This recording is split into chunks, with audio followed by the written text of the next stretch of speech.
Welcome to யாவரும் கேளீர். நான் உங்க பத்ரி பேசுறேன். எம்பி கமல்ஹாசன் சிக்ஸர் அப்படின்னு சொல்ற மாதிரி சிறப்பான ஒரு காரியத்தை பண்ணியிருக்காரு. அவர் சபைக்கு போய் தான் கேள்வி கேட்கணும்னு இல்லை, போகாமையே 4 கேள்விகள், அதாவது அன்ஸ்டார்டு கொஸ்டின் சொல்லுவாங்க, நட்சத்திர குறியிடப்படாத அப்படின்னு தமிழ்ல சொல்லலாம், அன்ஸ்டார்டு கொஸ்டின்ஸ் அதை கேட்டிருக்காரு. அதுக்கு பதிலும் கிடைச்சிருக்கு. அதுல மிக முக்கியமாக அவர் மேகதாது விஷயமா கேட்டிருக்காரு. அதாவது மேகதாட்டு அணை அப்படிங்கிறது தமிழ்நாட்டுக்கு ஒரு மிகப்பெரிய சிக்கலை ஏற்படுத்தும். நீர் பிரச்சனையை பொறுத்தவரைய அப்படிங்கிறது தான் நம்ம எல்லாருடைய எண்ணம். அவங்க அந்த அணை நம்ம கிட்ட கேட்காம கட்டக்கூடாதுங்கிறது தான் நடுவர் மன்ற தீர்ப்பு. அது குறித்து அவர் கேட்ட கேள்வி என்னன்னா, அதாவது மேகதாட்டு திட்டத்திற்காக திட்ட அறிக்கையை கர்நாடக அரசு சமர்ப்பித்துள்ளதா, மேலும் காவிரி நீர் மேலாண்மை வாரியம் கருத்துக்கள் எதையும் தெரிவித்து அதை முன்னோக்கி அனுப்பியுள்ளதா, இந்த திட்டத்தால் காவிரியின் கீழ்நிலை மாநிலமான தமிழ்நாட்டின் பாசன வசதி மற்றும் குடிநீர் தேவைகளுக்கு பாதிப்பு ஏற்படுமா என்பதை மத்திய அரசு ஆய்வு செய்துள்ளதா, அதன் முடிவு என்னன்னு கேட்டிருக்காரு. சோ அதுக்கு பதில் வந்திருக்கு. அதை நாங்க திருப்பி அனுப்பிச்சிட்டோம். அதாவது கர்நாடக அரசு 2019ஆம் ஆண்டு சமர்ப்பித்த மேகதாட்டு அணை மற்றும் குடிநீர் திட்டத்தின் விரிவான திட்ட அறிக்கை திருப்பி அனுப்பப்பட்டுள்ளது. அவங்க அதுக்கப்புறம் திருப்பி அனுப்பல அப்படின்ட்டாங்க. சோ அவங்க அறிக்கையை அனுப்பி, அந்த வரைவு திட்ட அறிக்கையை அனுப்பி அதை மத்திய அரசு ஓகே பண்ணி அதை தமிழ்நாடும் ஒத்துக்கிட்டாதான் அந்த அணை கட்ட முடியும் அப்படிங்கிறது இப்ப தெளிவாயிடுச்சு. நம்மவர் கேட்ட கேள்வி நமக்கு ஒரு சிறப்பான பதிலை கொடுத்துருக்கு. ஏன்னா ஏற்கனவே ஒரு மத்திய அமைச்சர் தமிழ்நாட்டோட ஒப்புதல் தேவையில்லைங்கிற மாதிரி ஒரு பொறுப்பு இல்லாம தவறான பதில சொல்லியிருந்தாரு.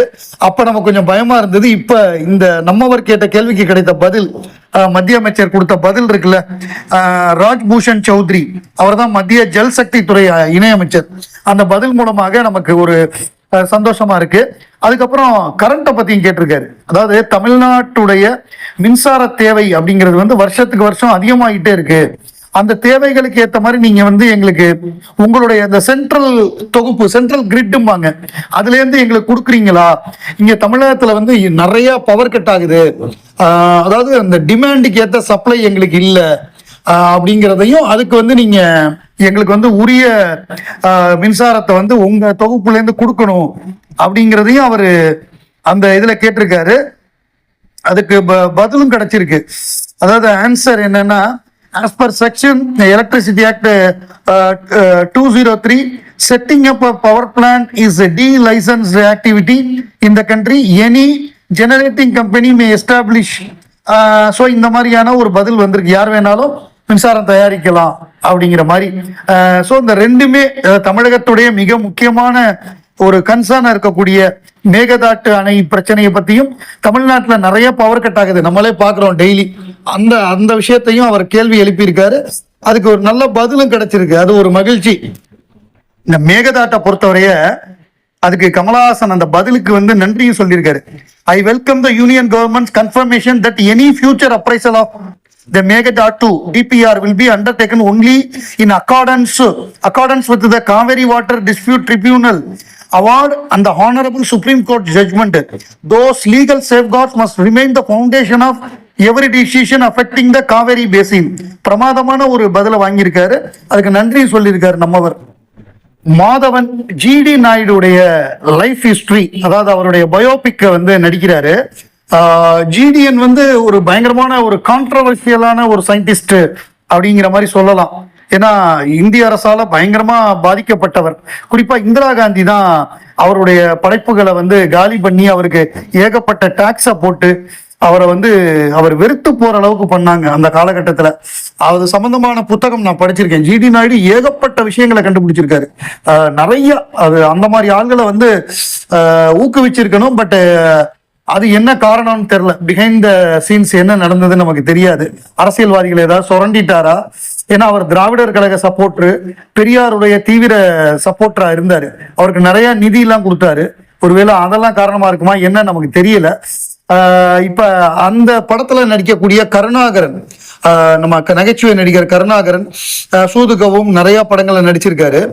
அவர் பேட்டி கொடுக்கும் பொழுது அவருக்கு நீங்க யாரா மாறணும் அப்படின்னு ஆசைன்னு கேட்ட பொழுது நான் உலகநாயகன் கமலஹாசனா மாறணும், எனக்கு அவரை ரொம்ப பிடிக்கும் அப்படின்னு அவர் சொன்னார். ஸோ ஒரு கேள்வி கேட்பாங்களா, நீங்க உங்களுக்கு ஒரு யாராவது மாறணும்னு ஆசைப்பட்டா யாரா மாறணுங்கும் பொழுது கமல் சாரா மாறணும், கமலஹாசனா மாறணும் அப்படின்னு சொன்னாரு. எனக்கு வந்து மகாநதி தான் எனக்கு ரொம்ப பிடித்த படம். அதாவது எப்ப பார்த்தாலுமே அது வந்து ரொம்ப மனச அதாவது புழியிற மாதிரியான ஒரு படம் அப்படிங்கிறத அவர் சொன்னாரு. அதுக்கப்புறம் இன்னொரு விஷயம் என்னன்னா, அவர் ஃப்ரெண்டோட ஃபங்க்ஷனுக்கு ஒன்று வந்தாராம் கமல் சார். அப்ப தூரக்க இருந்து நான் பார்த்தேன். அப்பவே எனக்கு ரொம்ப சந்தோஷமா இருந்தது. ஆனா அதுக்கப்புறம் சூதுகவும் படத்தை பார்த்துட்டு பிரமாதமா இருக்குன்னு சொல்லி எங்க டீமையே கூப்பிட்டு பாராட்டினாரு. அதுக்கு என்னுடைய காமெடி, என்னுடைய விஷயங்கள் எல்லாம் கூப்பிட்டு தனிப்பட்ட முறையில என்னை பாராட்டும் பொழுது எனக்கு அவ்வளவு சந்தோஷமா இருந்தது. நான் யாரை பார்க்கணும்னு ஆசைப்பட்டேனோ அவரே என்னை கூப்பிட்டு பாராட்டுறாருங்கும் பொழுது அது அவ்வளவு மகிழ்ச்சின்னு சொல்லி கருணாகரன் அந்த பேட்டியில குறிப்பிடுறாரு. இன்னைக்கு லெஜெண்டரி சிங்கர் கிஷோர் குமார் அவர்களுடைய பர்த் அனிவர்சரி. ஹிந்தியை பொறுத்தவரைய 2 மாபெரும் பாடகர்கள், ஒரு பக்கம் கிஷோர் குமார், இன்னொரு பக்கம் முகமது ரஃபி. 2 பேரும் கலக்குன்னு கலக்குனாங்க. எனக்கு வந்து கிஷோர் குமார் ரொம்ப பிடிக்கும், முகமது ரஃபியும் பிடிக்கும். பட் நான் வந்து கிஷோர் குமார் ஃபேனு.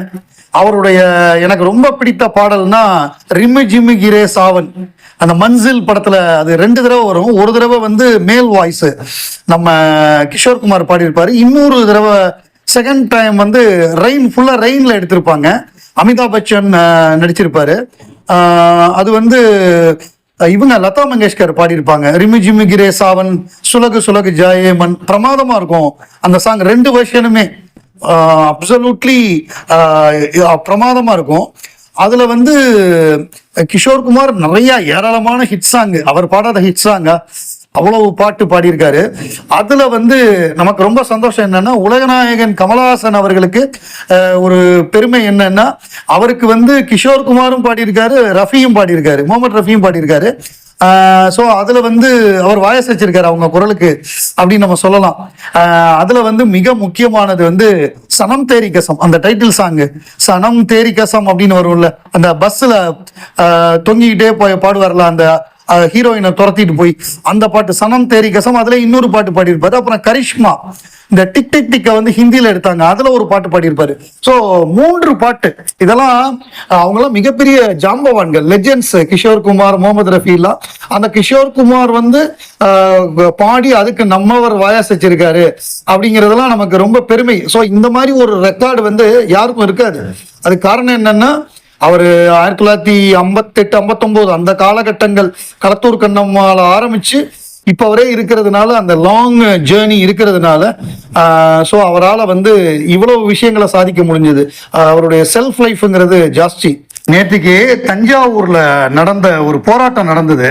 அதுல வந்து எதிர்கட்சி தலைவர் உதயநிதி ஸ்டாலின் அவர்கள் அந்த கூட்டம் த்ரிஷான்னு கத்துன உடனே அவர் என்ன பண்ணிருக்கலாம் அப்படின்னா, அந்த கூட்டத்தை கட்டுப்படுத்தி இருக்கலாம். அமைதியா இருங்க, சம்பந்தம் இல்லாத ஆளுகளை பத்தி எல்லாம் பேசாதீங்க அப்படின்னு கட்டுப்படுத்தி இருக்கலாம். பட் அவர் கட்டுப்படுத்தாமல் அவர் தேவையில்லாத சில கருத்துக்களை தெரிவிச்சது வந்து அவருக்கே பிரச்சனை ஆயிடுச்சு. இப்ப அவரை வந்து போலீஸ் வந்து கைது பண்ணியிருக்காங்க. அதுக்கு அவர் என்ன சொல்லியிருக்காருன்னா, என் மீது கைது நடவடிக்கையை காமெடியாக பார்க்கிறேன். சட்டப்பேரவையில் பேசினால் மட்டும் இவர்கள் பதில் சொல்லி விடுவார்களா? பொய் செய்தியை பரப்பி வழக்கு பதிவு செய்து எதிர்கட்சிகளின் கேள்விகளுக்கு பதில் சொல்ல பயந்து போய் கைது செய்கிறார்கள் அப்படின்னு சொல்லி இவர் கேட்கிற கேள்விக்கு பயந்து இவரை கைது செய்யறாங்க அப்படின்னு அவர் கருத்து சொல்லியிருக்காரு.